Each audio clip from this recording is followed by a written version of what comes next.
I made up a lie, and everyone I know thinks it's true now. When I was a kid, I found out my stepmom was allergic to pineapple. I thought that was cool. I don't know. I just wanted to be like her, so I told my friends I was allergic to pineapple. I used to love it, but I just decided one day I was allergic to it. Now everyone in my life thinks that I'm allergic to it. I haven't eaten pineapple in 12 years or more, and I know it's such a stupid lie, but everyone knows that about me, and they always make sure I can't have pineapple. It even says it on my medical chart, and it's completely made up. At this point, I've avoided it for so long and told everyone I'm allergic to it that I'm afraid my body might actually react to it because I almost believe it myself. It's such a stupid lie, but it's carried into my entire life. I feel so stupid. Just go get tested for allergy and act in wonders when you can find you are okay with pineapple now. Allergies can appear and disappear over time, so you can safely salvage this. Plot twist, you're that guy from Glass Onion and you actually are allergic and now you're dead. I lied about my height for most of high school, so once I stopped growing, I was at a happy 6 foot even, but that wasn't enough for me. I needed more. I would tell everyone I was 5'10". I noticed there was a large population of guys who claimed to be 6 foot, but were just under the mark. So to really drive the point home, I'd argue that I'm under 6 foot, and since they're shorter than me, they can't be 6 feet tall. Watching the panic in their eyes as they tried to defend their height was the highlight of my high school experience. I'm 5'1" at 18, and I'm super insecure about my height, and sadly, I can't lie about my height. You could always say that you're 4'11". Yeah, make the even shorter people feel even shorter. I'm 5'12". Nice try. I anonymously put my friend's phone number on a gay Craigslist ad. This was a few years ago before CL stopped the relationship stuff. As a joke, I created an ad of Craigslist relationships, male looking for male. Essentially, the ad was pretty much a guy looking for a one-way ticket to Pound Town, ready to frick and sick anything, willing to be a dumpster, and all types of things. I made sure to make it for serious inquiries only. I put his phone in the weird code like everyone else on similar ads, like 55553375545. I sat back and waited. The next day, he makes a Facebook post about the who the frick put my number on a gay Craigslist ad, and if he gets one more wiener pic, he will strangle whoever did this. As you can imagine, the comment replies on his post were great. Calls/texts continued for a few days until I took the post down and went to go hang out with him. He told me about the phone calls he got, the text messages, the pics. Oh, it went great. I never laughed so hard. I never admitted to it, and I don't regret it. I can't do that because my friend is gay, and this would bring him pleasure. Perfection. Have your upvote. Someone did this to me, except it wasn't as bad.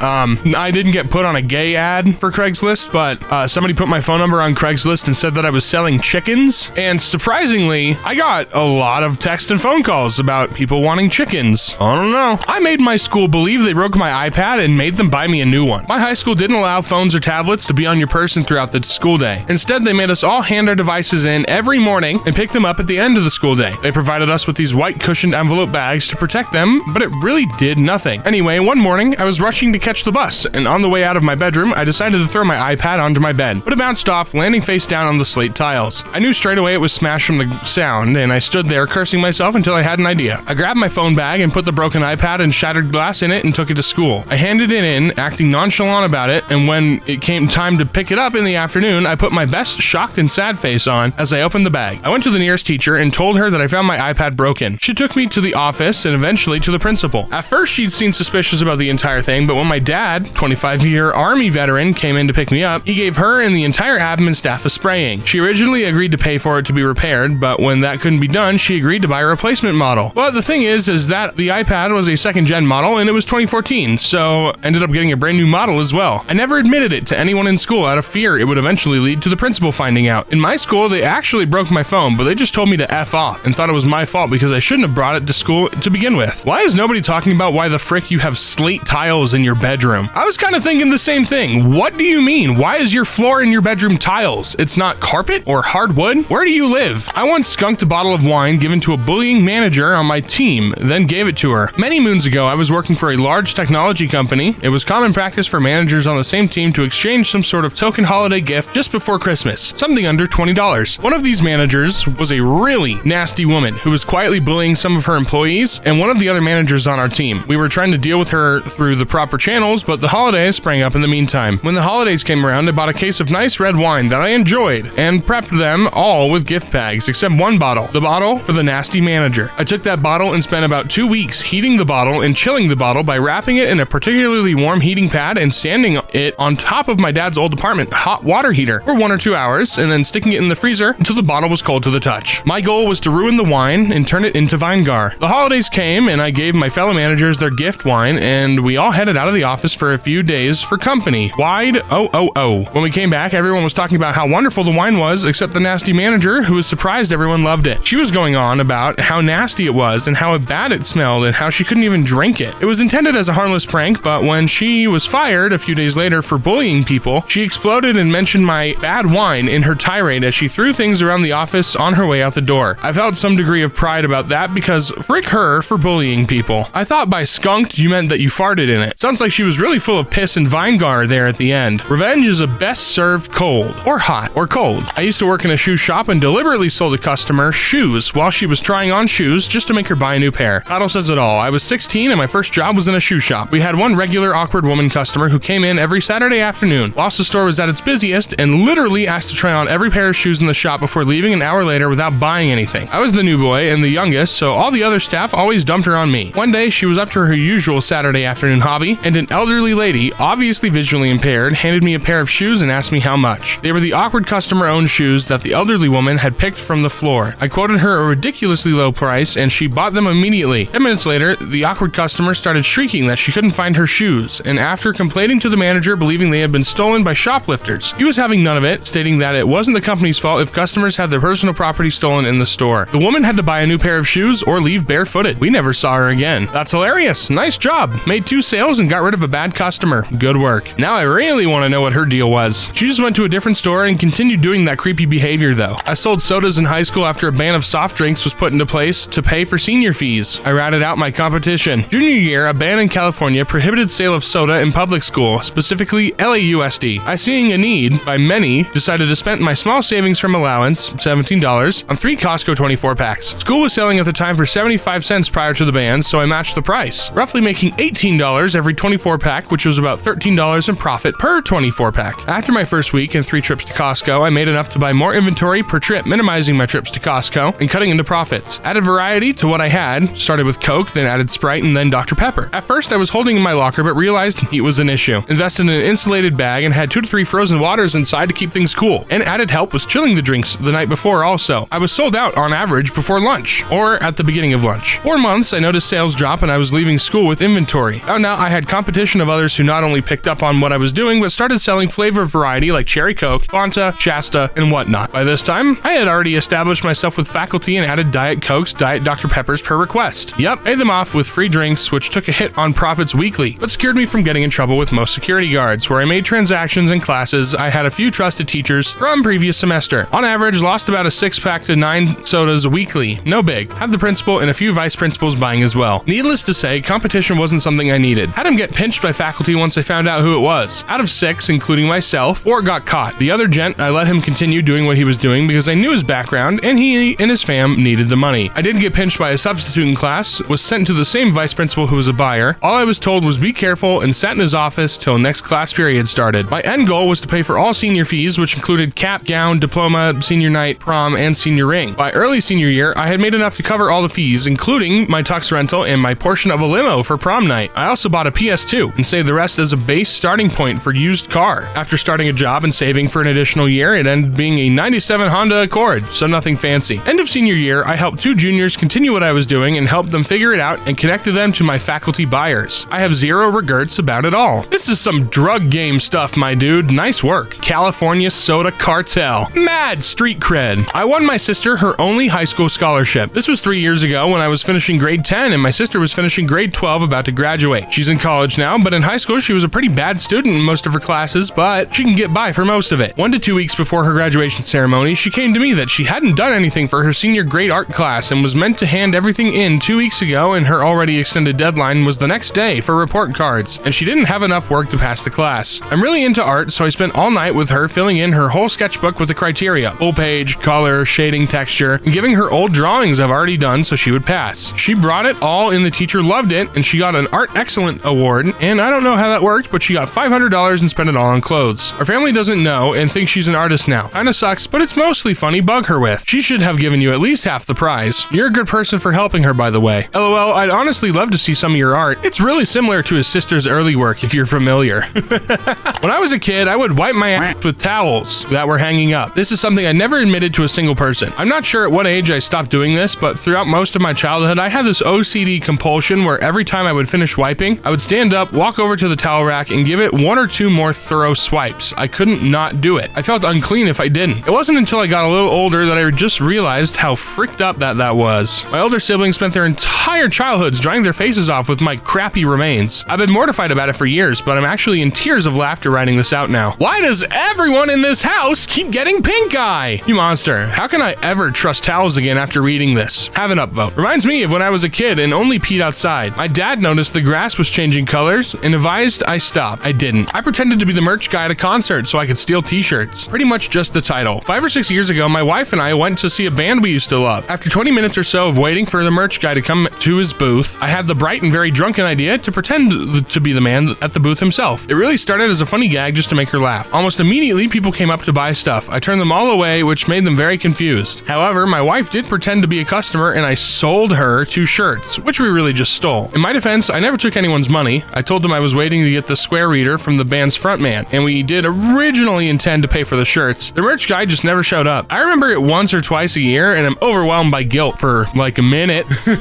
Wow, didn't know anyone could get away with $1,000 worth of concert merch so easily. I know stealing is wrong, but this is such a fun story. Should have actually become the merch guy. They probably would have given you free shirts if you substituted for them. I trash my coworkers' mugs and dishes when they leave it soaking in the community sink. At work, we have a kitchenette, and at the end of the day, my coworkers leave their dishes and mugs filled with oatmeal and other things left to soak. We even have a sign that states, "Do not leave personal belongings in the kitchenette. We are not responsible for lost items." I stay at work pretty late, so I see the night janitor come in and clean. I notice that he goes out of his way to wash the dishes and mugs, which isn't a part of his job. Our company only contracts them to do floors and trash, so it's our responsibility to clean up after ourselves. My coworkers must have noticed too because they have since stopped doing their own dishes and have been leaving piles in the sink, knowing that they will be magically washed and dried in the morning. They even make comments about the Mexican sucker that's cleaning for them. This has been ongoing for weeks, and my coworkers even have the audacity to complain about water spots on their mugs. So throughout the day, when I find myself alone in the kitchenette, I take an item or two or toss them out in the building hallway trash so it can't be found. We work in a building where we share office space with other businesses, and there's no cameras, so I haven't been caught yet. A coworker asked our manager about their items being taken, but my manager just reiterated the policy. I guess I'm being petty, but my coworkers are trash and I don't feel bad. I hope the janitor doesn't get blamed for throwing things away. You're doing noble work, my friend. I kicked the kid in his balls and he had to have one removed. You did what? This is interesting. Let's find out. This happened when I was around 7 or 8. It was my first year in primary school, and I had joined the school with some of my friends from the local feeder school in the area. One particular boy was a year older than us, and he was repeating the first year for some reason. He was of German descent from a very well-to-do family and a lot bigger than the rest of us. Possibly because he was embarrassed at repeating the year, he was a bit of a bully. He often picked on me and some of my friends. I'm sure we probably escalated things at times too, because I know he was teased for being German. So one day, standing outside class, I kicked him full whack in the balls. He buckled over, but I can't really remember much of what happened afterwards. We probably tucked tail and ran. I can't even say for sure whether he deserved to be kicked at the time or if I just thought I was getting back at him for previous behavior. Anyway, he missed school for a few days after, and I heard some kids saying he was in a hospital. Soon after that, I was called in to speak to a teacher who, as far as I remember, dressed me down and explained he had gone home and his testicle had swollen up to the size of a tennis ball and had to be removed. I don't really remember getting into much trouble about it, but I do remember some of the other kids going on about it in banter. The details are hazy, but I felt so bad, and I felt I was in so much trouble that I never ever told my parents about it. This was made worse as my dad and his dad had gone to school together, only found this out after seeing my dad chatting to his dad at a rugby match that me and the kid were playing one Saturday about a year after. I was freaking out the whole time, and they were speaking, and then started feeling guilty that my dad might have been seen as rude by his dad for not apologizing for my action. It didn't come across that way, as they seemed like old friends catching up, but I felt so guilty. I felt so awful about it. I mean, at the time I didn't realize that it may have an effect on him being able to have children, but I felt like I'd done something so horrible and always expected my family to confront me about it. When I learned to the reproductive challenge this might cause, the guilt was just amplified. The year that followed in primary school were mostly fine. On the odd occasion, he would have a go at me. I remember him having a slightly shorter fuse with me than others, but I think he ended up being okay and less of a bully. Saying that, he did try to drown me in a river at our primary school leavers camp, and I pissed him off for some reason, but mostly the in-between years went by without incident. Oh yeah, without incident, except the part where he tried to drown you. Okay, dude. I left that school to go to a different high school, so I never maintained contact with him. I saw him once during my teenage years, and we chatted for about 5 minutes. I remember it being friendly, and I never, ever mentioned it. I hope he was able to have children. I'm sorry, bro. I never said sorry, too. Holy frick, the size of a tennis ball? You must have kicked faster than the speed of light. He tried to kill you, so you have his future children. Not as bad as you think. I met my current boyfriend by slipping him my number while he was on a date with someone else and I was their server. I used to work at a cheesecake factory as a server. About 1.5 years ago, my current boyfriend came in with some other girl for a date. I'm not sure what it is about my boyfriend, but he just does it for me. He's not at all my normal type of guy I'm attracted to, but for some reason, he just makes me melt every time I look at him. He's got the super self-assured smile, and something about the way he talks gets me. He's got this little chuckle he does, and always looks down and bites his lip after. He's just like it for me. So immediately, I rushed over to their table. Typically, if I saw a guy I was attracted to, I could give better service because I genuinely want to interact with him and everyone at the table, and that usually leads to nicer tips. When I started serving them, I couldn't help myself, and I was flirting, super obviously. So much so, my coworkers were telling me to be careful I didn't get complained on. But he flirted back, so I was like a shark who smelled blood in the water. I spent so much time talking to him at their table. Other tables I was serving had to call out to me because I'd forget about them. Honestly, looking back, that was more of a date for me and him than her and him, because we talked about what he did for work, what I studied, what my favorite foods are, what he likes, music. I must have been at the table accumulatively for around 40 minutes. At the end of it, she was being very short with me and him, and I kind of figured she'd complain. So I said, screw it, scribbled my number down and put it under his card when I gave it back to him. He texted me that night, and we've basically been dating since, and I'm moving in with him on Friday. It was honestly a very rude and bad thing to do, but I'd do it over again in a second. I don't know how I would feel if I was in the other girl's shoe. Would have hurt me quite bad if I was into him. Reread this when he cheats on you. Damn.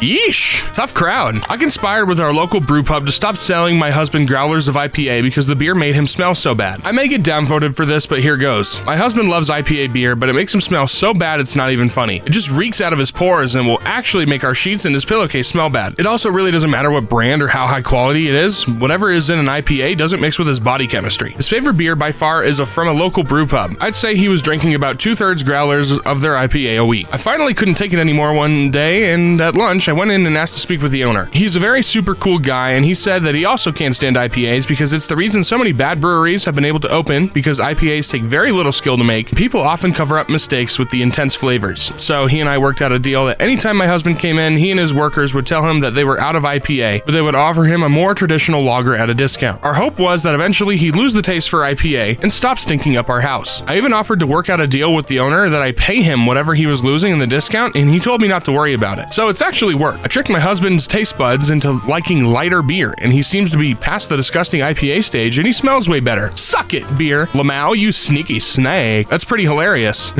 Yeah, I mean, I'm not a beer guy at all. I don't know how any of this works, but I've tried beer before and it's gross. So yeah, I ended a girl's gymnastics career when I karate kicked a door open and broke her toe. We were at gymnastics camp when we were teenagers, and there was a swinging door that I had wanted to bust open with a sweet karate kick all week long. The only thing stopping me was that I was afraid there was going to be someone on the other side, and I didn't want to hurt anyone. Well, the last day comes around and I said frick it and kicked the door as hard as I could. My friend and teammate was on the other side, and the door caught on her big toe, pulling it back and breaking it so badly she couldn't compete for almost a year. Missed regionals and ended up quitting. She just assumed I had pushed the door open like a normal person, but nope, I karate kicked that B word. I still feel bad about it, and that was about 15 years ago. Sorry girl, I'm about to end this girl's whole career. This is why I never learned karate. I'm dangerous enough without such knowledge. Tables would not stand a chance. Karate chop this and karate chop that. What's she doing now? That's the big question. About 3 miles an hour on crutches. I read my roommate's diary all year and then stole it when we moved out. In 2019, I got into college and started my first year with a random roommate. She was really rude to me, and despite trying to be a good roommate, I would always clean the room, take out the trash, etc., but she was always an a-hole. I wanted to know why, so I dug around like the third week and I found her diary. I started taking photos of it when she was in class and I would read it. I would make sure to put it back exactly like it was, and I never used it in our arguments. I kept that stuff hidden from everyone, even my friends. I did this consistently every other day for 2 semesters, and it was so addicting I couldn't stop. I learned so much about her and how she's mentally unwell, but she hides it really well. I couldn't help it. It was just so intriguing. Then COVID hit and I just wanted a keepsake, and when she was moving her stuff out, I was about to get in my car and leave, and I went in and made the intrusive decision to steal it and put it in my pants and my shirt over it and left. She never texted me about it or anything and never posted about it. Nothing. Absolute silence. She had quite a few people who didn't like her, and her friends and BF were really weird too. I legitimately think she doesn't know it's me. She had such a huge falling out with one of her friends, and I really think it was because she thought she stole it. I know this is absolutely terrible, but I still have the book. It's been so long. It's just at my parents' house. I know this was absolutely terrible for me to do, and that's why it was my confession. I have dreams of her finding out and us arguing to this day. Man, was her stuff fricked up, though. I'll never be able to see it into someone's life like that again in real-time updates. Yikes. Makes me glad I don't have roommates anymore. This is why I write my diary on my locked phone. OP is fricked up. I gotta agree here. If this was an Am I the A-hole post, the OP would be the A-hole. But good lord, you can't just do that. Like, yeah, she treats you wrong. She's just a random girl. You can't steal her diary. It's messed up. I stole a microwave from Walmart out of desperation. A while back, while I was still in college, I lived with my then fiance in a very overpriced apartment in a relatively big city. At the time, my job was only paying about $7.50 an hour, and I was studying and working full-time just to pay the bills. Basically, a decent yet expensive apartment and just enough money to pay the bills. Not much wiggle room. Well, one night, my significant other was out at work, and I was at home, heating up some leftovers for dinner in her microwave. And as I go to take the plate out, it slips and hits the door of the microwave on the inner edge and completely shatters the front of the microwave. So I'm freaking out, expecting my significant other to come home mad at me and or stressing about having to buy another one. And then I saw a Walmart receipt on the counter and I went to Walmart. It was probably around 9 p.m. My significant other was going to be getting off soon. So I'm rushing. I walk in, find the exact same model of microwave that we have and grab it off the shelf. I took the receipt out of my pocket and held it with the microwave and just walked out the door. After getting it and setting it up, I told my significant other I cleaned the microwave. Never told a soul about it. That was probably about 6 years ago and still using the microwave. Sneak 100. Frick it, man. This world's nickels and dimes you to death. Walmart will be okay with one less microwave. We return things to Walmart we did not buy at Walmart. They don't care. I lied about completing a project in the 8th grade and passed anyway. I completely and 100% despised homework as a kid, and about half of my teenage years. When I was in the 8th grade, we were assigned a project towards the end of the year that counted for a big percentage of our overall grade. From what I can remember, it had something to do with shapes and equations. It was basically like a large project of everything we learned the whole year. I didn't want to do it. I worked on it a very small amount here and there, but never completed it. The math teacher collected them over a period of a few days, and then was going to spend a few more days grading them all. I played along to all my other classmates that I turned mine in and even explained what it, maybe, looked like. The day came and she was finishing up grading all of them, and as she finished each one, she gave them back. So some students had already taken theirs home. So she's sitting at her desk and asks, "Spoopy Pup, have I graded yours yet?" And I quickly replied, "Yes, ma'am. You gave it back to me a couple days ago." Some wonderful, powerful magic force was working hard that day, because all she said was, "Oh, I forgot to write your grade down. Do you remember what it was?" I didn't want to aim too high because I knew what work I was capable of, so I simply said, "You wrote 89. And she just wrote it down in her grade book. She didn't question to see it again or anything. I couldn't believe it worked. That was the only time that ever worked, but it worked nonetheless. I passed math because of that lie. I did learn to just suck it up and do all the work from then on. You know, at least kudos to you for learning your lesson in a weird reverse way."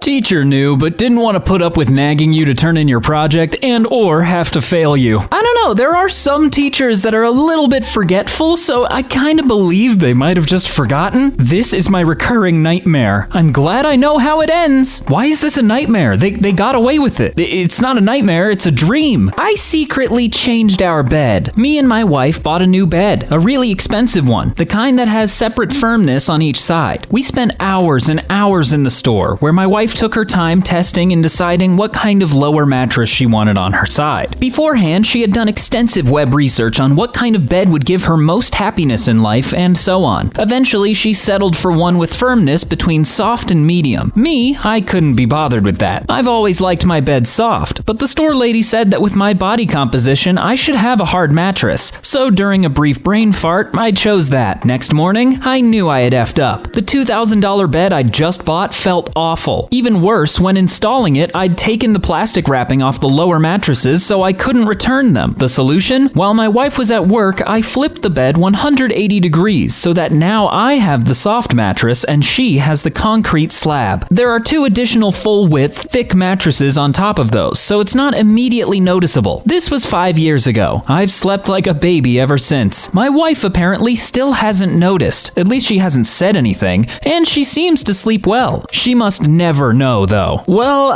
there are worse things to lie about, I guess. What if she found out, flipped the bed again, and you are the one that hasn't realized yet? It is possible, but if they didn't like the hard mattress, they probably would have noticed pretty quick. Dude, you sleep on a literal bed of lies. My favorite thing working as a window washer was going through people's private possessions. So I worked as a window washer in my small town in Sweden for about 5 years. Every morning you went to the warehouse where we had all of our stuff, drank a cup of coffee with your coworkers, and talked for a bit before getting to know the places you had to go to that day and who you had to do them with. Our bosses were very keen on everyone getting to know everyone, so they changed up the teams every day. This meant sometimes you got to go out by yourself. A typical workday is going to 4 to 5 houses and or apartments, sometimes old people, they were always home, sometimes families who were home because they knew we were coming. Not very often, you got people who left their key under the mat and let us go inside without them being home. I like this the most, since you didn't have anyone breathing down your neck while you worked. And sometimes, once in a blue moon, you got a house with nobody home by yourself. I don't know if there's something wrong with me, maybe, but to me, it felt like I had struck gold, because I knew I would be able to walk around that house by myself, check out every inch of it. I usually started by doing my job super fast, make sure I had some way of knowing if they got home. Usually I placed a ladder somewhere close to the door, so if someone came home, they had to move it. Then I got to work. I never looked to steal anything. It was pure curiosity. I looked through bathroom cabinets, nightstands, desk drawers, and basically anything that you could open, while making sure everything I touched was placed back exactly where it was before. During my years, I found diaries with dark secrets, cute secrets, and just downright weird secrets. I found used condoms in the teenage boy's room, dildos and vibrators in the daughter's/mother's nightstands. I found a gun under a mattress, which in Sweden is not something you see every day. One couple had a swing hanging in the bedroom, so it's not really something I needed to look for, but I thought it was strange that they didn't take it down when they knew people were going to be in the house. I once opened a teenager's MacBook and boom!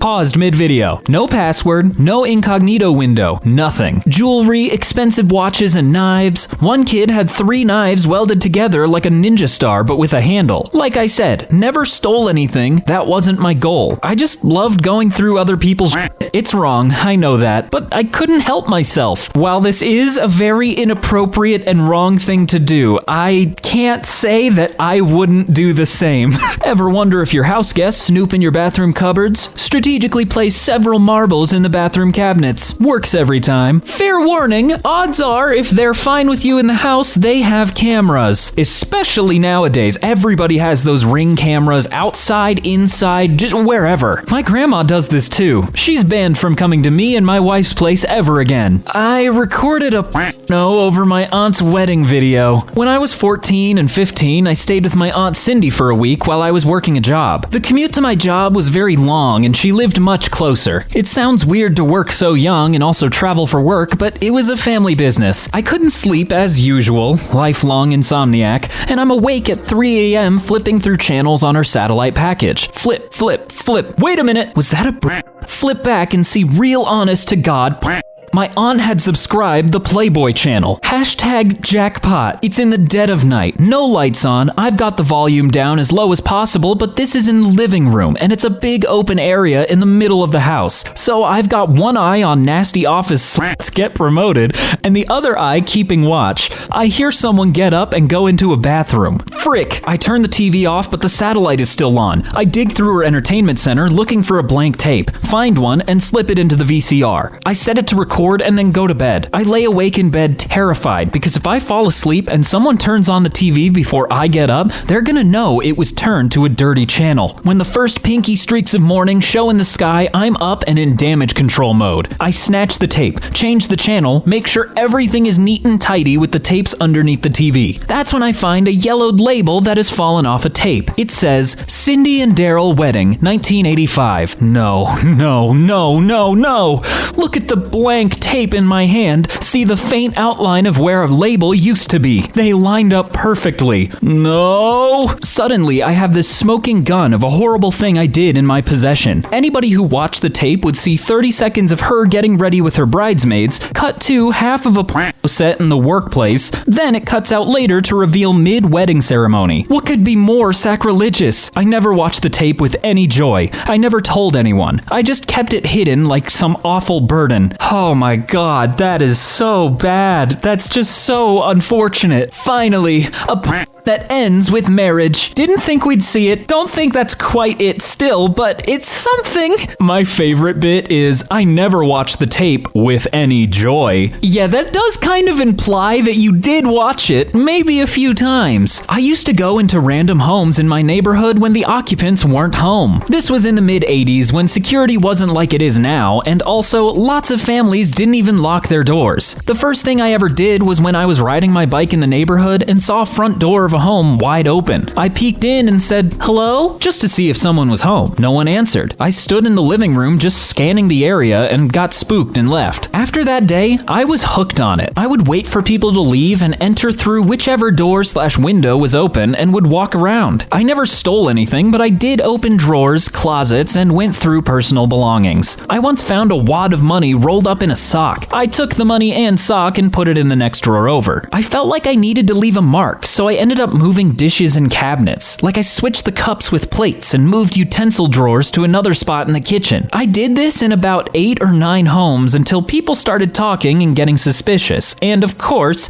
people started locking their doors, including our family. I stopped after that. Someone did call the police, but nothing ever came of it since nothing was stolen. I haven't trespassed in anyone's home, but I do switch things around in other homes when I'm invited over. What is this weird trend of people just kind of breaking and entering to snoop around, like for nothing else, just to look? I find it funny how you wanted to F with people, but sort of respected their boundaries at the same time. Didn't steal anything but those people's sense of security and comfort of their home. Hilarious. You should have stolen the sock and left the money. If it were my money sock, I think I'd be going crazy just seeing that my sock was gone, but the money's perfectly fine. I'd go insane thinking about it for weeks. Indirectly broke a dryer at a laundromat, then gave a fake name and number to the owner. Last night was doing laundry at the local laundromat. I had 3 washers going at once. Now normally you fill the wash, add detergent, add quarters, and select the cycle. When I press the cycle button normally, the previously selected cycle button pops out, kinda like a switch. I didn't notice it, but it happened with this washer. So the washer had 2 cycle buttons pressed. After half hour goes by and washer 1 and 2 are done, but washer 3 is still on the first part of the cycle. Now, it being 9 p.m. and with the placing closing at 10, I decided to take the unfinished soaking wet clothes and put them in the dryer. About 2 minutes into the dryer, the laundry attendant said I broke the dryer because of the wet clothes. She took my wet clothes and put it in a machine that just spins the clothes dry and then put them back in the dryer. She asked for my name and phone number, so I wrote down Trevor LaHaye and some random collection of 10 digits. Those of you who watch Trailer Park Boys will understand. So as the last dryer is finishing, the owner comes in and asked me what happened. He couldn't believe that washer 3 didn't spin dry my clothes and was stuck in the same cycle for 1.5 hours until I had to physically show him how all the other washers work the same except for washer 3. He still even tried to spin it on me for breaking the dryer because I didn't tell the attendant about the washer. So anyway, he grabbed the piece of paper with my fake name and number and said that he'll give me a call tomorrow, today, to see how much the dryer is gonna cost to be fixed or replaced. LOL. F off. I think that's what they call the cost of doing business. I can't believe they would try to make you pay. Scumbags. At least at the start, it kind of makes sense, like, hey, you broke our dryer, please help us replace it. But after they found out that it's still kind of their fault,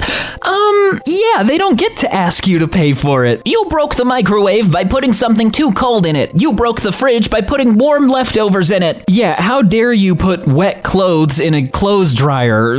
I entered a stranger's house to avoid a DUI. How are these people getting in other people's homes? I live in Australia. Not sure how it works in the rest of the world, but I was on my provisional driver's license as a teenager. We call them P plates. And when you are on that, you cannot have any alcohol in your blood whatsoever. I stayed at my mate's place one night and he had some beers to drink. I had 2, knowing I had to drive the next day and was gonna stop, but he convinced me to have another, so I did. The next day, I got in my car to drive home, and as I was turning a corner, there was a couple police doing a RBT, random breath test, and I panicked. I knew full well I'd have a little bit of alcohol in me, and that's enough to lose my license for a couple months. I had just left school and gotten a really good job, and if I got a drink driving charge, I would have to rely on my parents to drive me there, which wouldn't work out as they both have jobs. I panicked and turned right onto another street. I drove halfway down the road thinking I had gotten away with it, but one of the cars suddenly turned around the corner and blasted the siren. I pulled over and the cop cop came to my window. Cop, can you explain to me why you just avoided an RBT? Instead of explaining to the cop why and just taking my punishment, I decided to lie. Me? I wasn't trying to avoid it. I live down here. Cop, whereabouts do you live? Me? Just over there. Cop, well, you wouldn't mind if I follow you and watch you enter your house for proof, do you? Kind of pooped myself, but agreed. He got in his car and I drove into a driveway halfway down the street and walked up to the door. My current plan was just to explain to whoever's at the door what's going on and hope he lets me inside. I walked up and knocked, but no one answered. Then I looked over my shoulder at the cop and turned just to open the door, and it was unlocked. I walked inside and shut the door. I was really scared for if whoever lived there was gonna walk out and see me and scream, but no one did. I stayed at the door peeking out the window at the cop, and he left after about 10 minutes. I waited another 10 minutes before walking down and driving off again with a big sigh of relief. Not here to condone drink driving or anything. I made a mistake and it was wrong. Just sharing this story. I think if I managed to skirt past the law that hard, that might make me believe in God. The amount of luck here is staggering. For real, you must have used a cheat code or something, because I've never seen a luck stat so high. This is crazy. My knees would have been shaking. Yeah, if I were in this situation, I'd be so nervous and scared. I would have honestly just admitted what I did to the cop because I'm a baby. You thought you'd still have alcohol in your blood after 3 beers the night before? LOL. Admittedly, I'm not too sure how long it takes for alcohol to leave your system, but 3 beers the night before really wouldn't have done anything to you. I shoplifted over $6,000 worth of clothing in one stint. This was almost 10 years ago. I was a sales associate as a teen at a well-known chain retail skate store. It was a cool job, but my store manager sucked. Just rude and aggressive all the time. Bullied the staff every day. I rocked it as a salesperson. I doubled my goals almost daily. Always at least met them. One day, the store manager got our numbers for the quarter. We were a little behind where we should have been, but there were also 2 new associates who weren't carrying their weight. Store manager blamed me for the numbers and accused me of giving discounts to people and allowing others to shoplift. I had never done either of those things. I was livid. So, one night with a group of 4 friends or so, one of which used to work at the store with me, we came up with a plan to raid the place to give the store manager something to actually complain about. So, I went into my shift on a Sunday morning, knowing the assistant manager would be hungover. I convinced him to take a nap out back and that I wouldn't tell if he let me claim the sales for the day. He didn't care about anything, so it was an easy yes. Cue my friends coming in, acting as customers with their beach bags as I'm working with regular customers on the floor alone. A customer, friend, would bring their purchase to the counter to ring out and have the security tags removed and then immediately go into the changing room and bag it. Bring it to their car, wait 20 minutes, do it all over again. We all had lists of items we wanted, and I had mine piled on the counter ready to be taken. In 1 hour, we completed the list and my friends left. The assistant manager came back from his nap oblivious. I wrapped up my shift and went home. We divided up the clothing and celebrated. Never got caught. I put my notice in the next day, and that was that. Old friend from work told me when the next quarterly report came out, after I quit,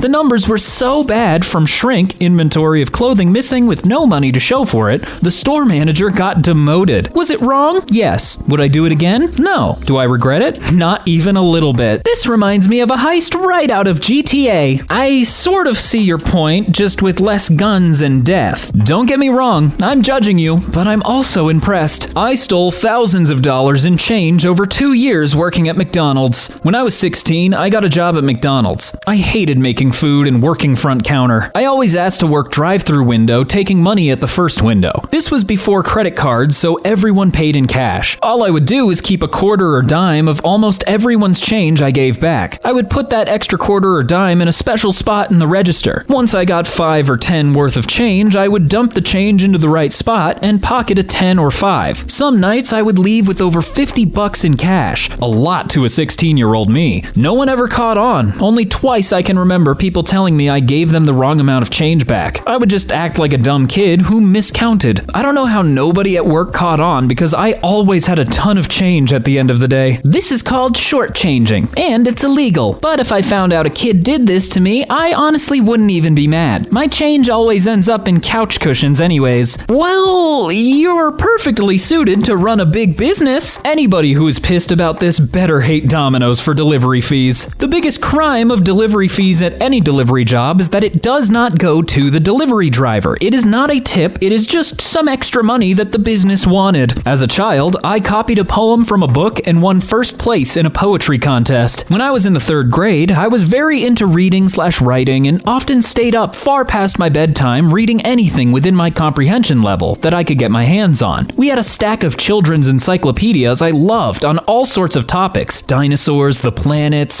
world history, etc., including one of stories/poems.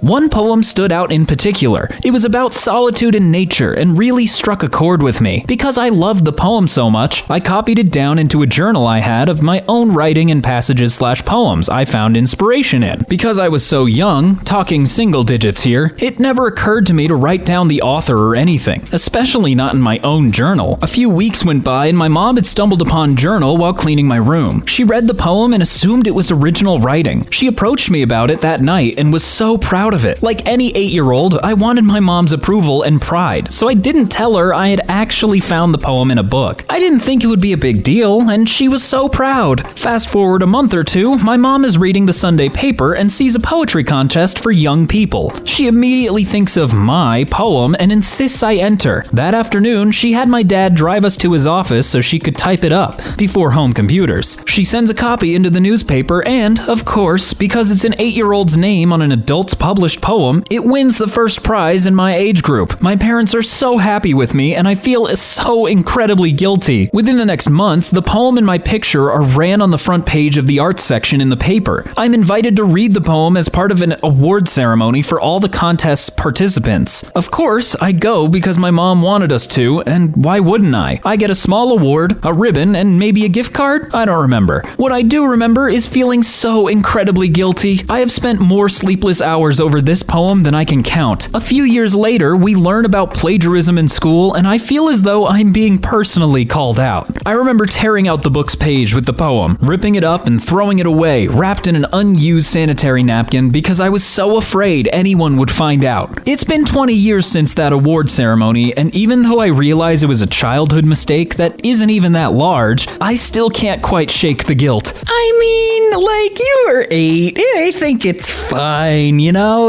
Like, who's gonna find out now? As a kid, I traced a picture from Cartoon Network magazine, sent it in to Cartoon Network magazine, and then won first place in their art competition. I mean, really, that might be Cartoon Network's fault because they had the picture in the magazine. They should have been able to see how traced it was. Well, these are the things that keep you up at night. I used to charge a kid a made-up fat tax. A long time ago, I was a high schooler at a boarding school. I was a decent kid in the eyes of the teachers and school administration. In fact, they liked me so much that throughout my time there, I was able to rise through the student ranks. I became a prefect, then I became the head boy, and at one point I had passed training that allowed me to run my own sports sessions or event where I was supervising younger and even a few older kids. This was just basic training for first aid, situational awareness, etc. At one point, the school had so much trust in me that I was allowed to leave the school premises alone in the afternoons. This was huge, and very few students had this privilege. In typical fashion, as soon as I received the privilege, I began abusing my power as a free man. The school was very adamant on getting us balanced meals, so we weren't allowed to get food delivered. All delivery vehicles were refused entrance. Having the privilege of leaving the premises meant that I didn't have to order junk food and risk getting caught. I could simply go out to any fast food joint and bring food back with me. It all started out as an exclusive club. Myself and my friends were munching on McDonald's and KFC as the plebeians were having the filthy, healthy cafeteria food. Then I was offered something I couldn't refuse: money. Not long after, I had built a whole operation for bootlegging junk food into the school. We had cutoff times for orders, a priority list for regular customers, extra fees for late orders, and even a spreadsheet for keeping a record of orders, payments, and profits. This smuggling was next level. We were organized, knew all the fire exits, where to walk to avoid corridor cameras, and how to pack the food so that it's unnoticeable when walking in. Mostly used sports bags with a thin layer of clothes. The teachers knew something was going on. There was food wrappers everywhere, but no one knew how it came in. Business was booming, and I was making profits of $50 a day for 3 to 4 days a week, but it wasn't enough. I was hungry for more. There was a fat kid that ordered regularly, so I pulled the most a-hole move you could do to your best customer. I started charging 2 times the price for his orders, and I would hide behind a BS moral barrier claiming we were doing this for his own good, since we learned in economics that increased prices reduce demand, and so he would be eating less and he would lose weight. The kid saw straight through the BS, but in the end he couldn't resist it and continued ordering from me. Mahmoud D, if you are reading this, I'm sorry. Alright, so when is the Netflix series coming out? Because this is juicy. Abusing your powers and making a profit, so I guess you became a successful politician? Prefects and head boys exist outside of Hogwarts? I know it's hard to believe, but Britain is a real place. This is the guy you go to when you want a heist planned out. For real, I honestly can't believe that you actually did like spreadsheets to track your profits, like you're actually doing business. I leave fake parking tickets on cars that deserve real ones. I ordered a batch of them off Amazon and leave them wherever. Sometimes if nobody is around, I make an effort and fill in all the details on it to freak them out before they get to the bottom and see it's a fake. Sometimes I just write something dumb in the comments and leave the rest blank. I've left them on cars at my university that aren't technically illegally parked,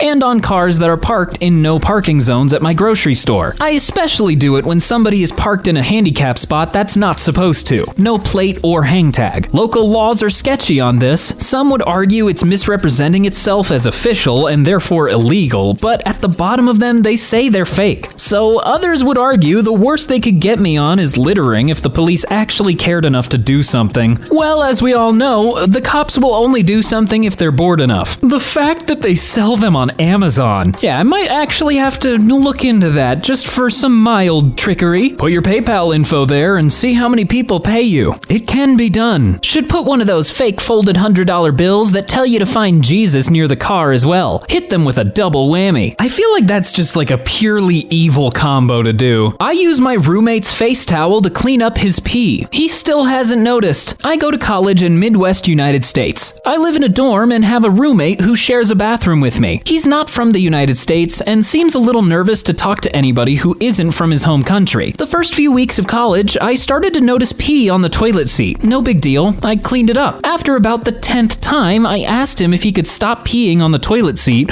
or if he does, wipe it up. He said okay and went on his day. About 3 months later, I started to notice pee all over the floor, toilet seat, and all around the toilet. Worse than before. I used my own toilet paper and started going through it very quickly, so it was getting expensive. I ended up walking over to his side of the counter and grabbing one of his extra towels. I've been using it to clean pee for about 1 month now, and I've definitely noticed a change in color due to the urine, and the fact that I've never seen him wash it. I feel bad about it, but what he's doing is disgusting, and I've tried to tell him to stop many times. Should I feel sorry and stop?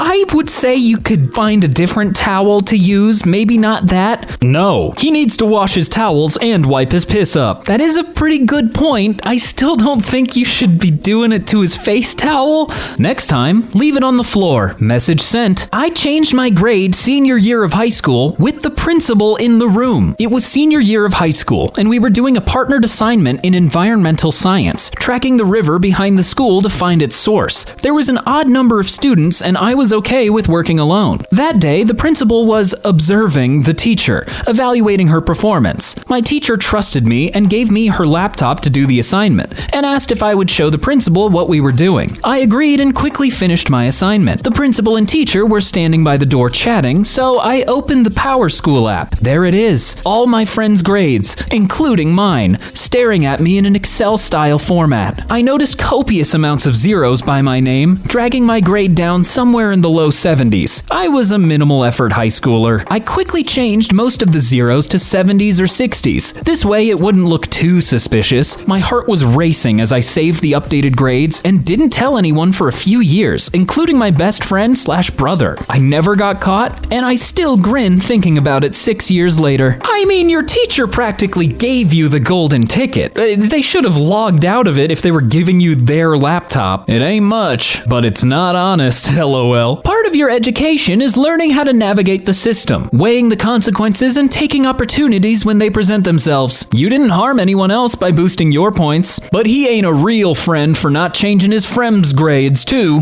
That is a good point. Why didn't you go ahead and help your buddies out? You had the chance. I stole my friend's folder in 3rd grade, and looking back, I deserve to get sent to a mental hospital for what I did. A little backstory to showcase little me. Parents divorced in 2nd grade and something snapped inside me. Every minor inconvenience in my life became worthy of a tantrum. Screaming at my parents, telling them I hate them, threatening to jump out of windows. Once the cops even came to my house because I screamed so often my neighbors thought I was being abused. One day in 3rd grade, I don't remember why, I snuck under my desk and into the backpack of the girl sitting across from me. I took her folder and put it in my bag. It was towards the end of class and she told our teacher who asked me to return it. I went into a rage screaming that I didn't steal it and how dare she accuse me. I gripped my desk and a security guard and my vice principal carried me out of my class as I kicked and screamed. I was sent to the principal's office where I kept screaming how I hated life and I wanted to die and I wanted my parents to die. My parents were called and I was taken to a hospital where I spent the night. Then the next morning I was carried, kicking and screaming, into an ambulance. I remember my mom sitting there crying as I screamed every curse word I knew at her, saying it was her fault and I was gonna pee myself if they didn't let me out. My time at the hospital they took me to was a blur, and when I was released, I would be in therapy up until I graduated. I've always for some reason felt the need to defend myself, saying it wasn't my fault and blaming everyone for freaking out on me. But I'm finally ready to say it. I stole her folder, and I was the one responsible for everything that happened after. Not my parents, not the school, not my classmate. I did it, and it feels so amazing to finally say it. And to think all you needed was a Snickers. That's right, you're not you when you're hungry. I plagiarized my entire dissertation, and I got caught. It just felt too big, too nebulous. I had no idea where to start, and I kept putting it off and putting it off again, with no idea of what to do. I could have asked for help, but I didn't. How pathetic, I thought. Every other student can manage to write one, but you need help? Just put your head down and do it. But I didn't. With 24 hours to go, I had nothing. So I found a dissertation on Google, and I went through and changed it enough that I thought I could get away with it. I didn't. I have a hearing in a few days, and I can't see any likely outcome other than being kicked out with no degree. I haven't told anybody besides a nice woman on the phone from Samaritans because I didn't know who else to call. She didn't seem to know what to say though, and I can't blame her. What is there to say? You frickin' idiot. How did you not ask anyone for help at any stage? Why are you the only person who can't frickin' write their own dissertation? I'm so ashamed. So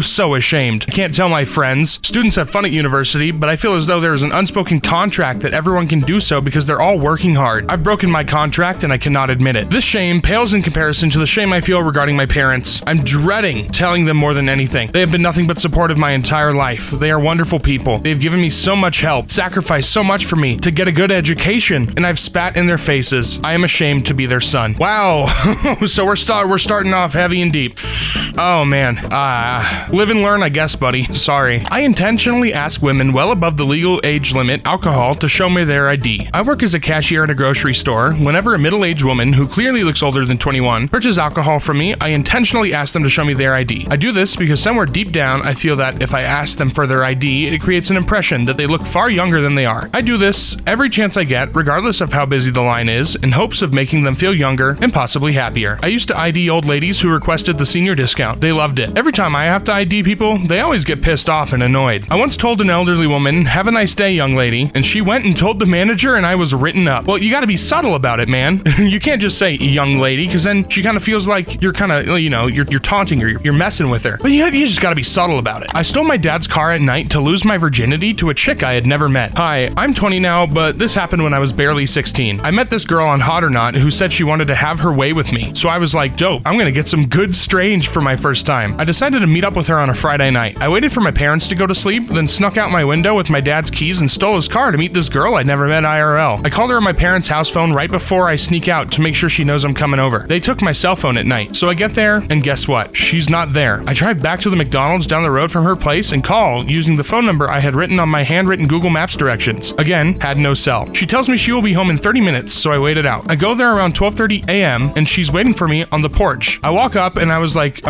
shoot, she's a lot less attractive than in her pics. But I'm already here, and went through this much stuff to get here, so frick it, why not? We do the thing while on the floor, and 2 days later, I got ringworm on my cheek. I also neglected to tell her I was a virgin till I was done smashing. Haven't told anyone except my close guy friends that story. That's a story he will tell his grandson, laughing his ass off, laughing his ringworm off. A typical young man, following his whoever that leads him. Ringworm and memories.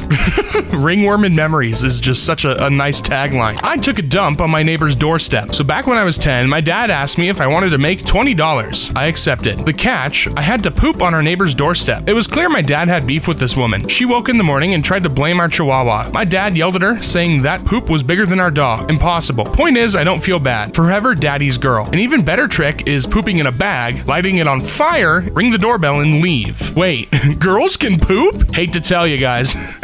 Sorry you had to find out this way on YouTube channel Ask EmKay. I lie about having my university degree, and it got me a great job. I have now been working with this company for almost 5 years. They provided all the necessary job training, and nobody's ever questioned my education. I entered with a starting salary of 72,500 Canadian dollars and received annual raises. Upon hiring me, I was told that the management staff was quite impressed with me through the hiring process, and they usually only hire applicants with a minimum requirement of a master's degree. I basically crap my pants every day while in the interview and training process, but now I really don't think about it ever. I didn't tell my university friends I faked having a degree. The only people that know I did this are my parents. You should probably stay at that job your entire career. There would be a huge risk of getting caught if you applied for a different company now. What I realized about job interviews is that telling the truth actually doesn't help. Lying does. And unfortunately, this is the reality. Hey, I'm proud of you, dude.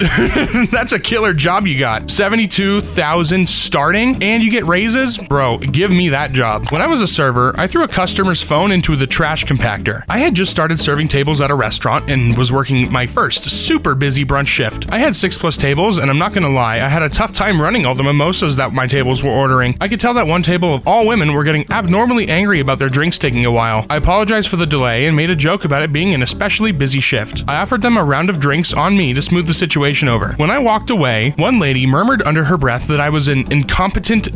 Let's stop there. It's common for people to treat servers like crap, but this was the first time I had ever experienced being spoken to like I was garbage. I shook it off and continued to be nice to them, but it only got worse from there. They started to laugh at me and talk bad about me to one another. They told me that my future career looked pretty bleak considering I couldn't even serve tables. Honey, even a toddler can deliver drinks. When I took their order for food, one woman refused to speak to me. She just stared at me while her friend ordered for her. By now I'm pissed. I asked her why she felt the need to have her friend order for her. She laughed in my face, looked down at the menu, and said because I was a dumb little bitch. Due to the fact that I was at work, I couldn't argue or even tell her to eat for treating me like I was a dog. If I did, my boss would have fired me. They ended up stiffing me on their $200 check. Once they left, I realized the woman that gave me so much crap had left her phone. I took it and went out to the back door to smoke a cigarette to try and calm down. Who the hell did that woman think she is? So I promptly turned off her phone, threw it in the trash compactor, and turned it on. She came back minutes later and asked multiple staff members if we found it. I told her that I didn't see it when I bust the table and that I would call her if it turned up. I never told anyone, but I never regretted doing it. When you treat people like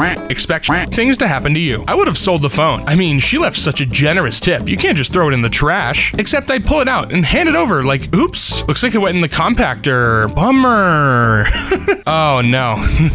That's great. That's great. Should have told her only dumb lose their phones. It's true. As someone who has never lost their phone, I can confidently say I'm not a dumb. I pretended I was selling something on Craigslist and got two strangers to meet awkwardly. This is gonna be good. I can just tell. Years ago, I made a new email address and got two potential buyers for a PlayStation that I was pretending to sell. I confirmed a date and time with both of them. Decided on the mall near a certain store. I asked what they'd be wearing so I could find them. I gave them each other's descriptions from myself and then went and hung out. One walked up to the other. I could tell there was an immediate confusion. They started arguing over who had what. You could see them get pissed once they realized what happened and wasted their time. They both stormed off on their phones. Sure enough, I got angry emails from both of them. I feel kind of bad about it, but it was a funny interaction to witness. That sounds like something you would see on a TV prank show. That's hilarious. I feel really guilty for laughing about this. This is what produces Craigslist murderers. Hey, I said it was gonna be good, and it was good. That's how you know you can trust your boy Mason Says Mason. After my bike was locked by campus police for being illegally parked, I damaged property to get my bike free and get out of a ticket. When I was in college, I illegally parked my bike onto a signpost. I did this because all the bike slots were overflowing every day, and there just wasn't enough parking for all the students. So I locked it to a nearby signpost. I can't remember what it said, probably no parking. Anyways, I locked it, went to class, and when I came out, it had a lock on it from the campus police along with a ticket. It was one of those heavy-duty U-shaped metal bar locks. I walked home that day, and then later that night, when nobody was around, I went back to get my bike, worked the signpost out of the ground, which was compact crushed stone, and got my bike free. The lock was still on my frame, but I could ride it. I laid the sign on the ground, rode back home. Then the next day, I borrowed a stone wheel attachment for a drill and cut through the lock. It wore down the attachment, but I got out of a $15 ticket. Yes, I was an a-hole, but I was determined not to let the man win. And let the man win you didn't. Honestly, you didn't really destroy property other than the bike lock, so I think it's pretty base to you that you did that. I stole $40 from my mom to buy a can of Pringles. Back in grade school when I was about 10, I stole $40 from my mother's purse to use whenever I wanted to buy something. Once I got to school that day, I saw one of the other other kids had a can of dill pickle Pringles, which are still my absolute favorite to this day. So my stupid 10-year-old self gave him all $40 for that single and enjoyed every single of those delicious efforts. When I came to school the next day, the same kid I bought the Pringles from gave me back the $40 while crying because apparently his mom screamed at him to give it back, and now he couldn't buy candy with it because his mom wouldn't let him keep it. I held on to that money for a couple days until my mom started looking around and asking if I had seen the money laying around since it wasn't in her purse. So once I realized how I'd get my ass beat if she found out, I hid it under the couch and found it about 30 minutes later. I never got caught, but still look back on it and laugh that I essentially got some Pringles for free from the whole ordeal. Lol, $40 for Pringles. Dude, if you ever need more Pringles, PM me. Waiting for the other kid's confession how he made $40 selling a can of Pringles. Bro has no concept of monetary value. That's crazy.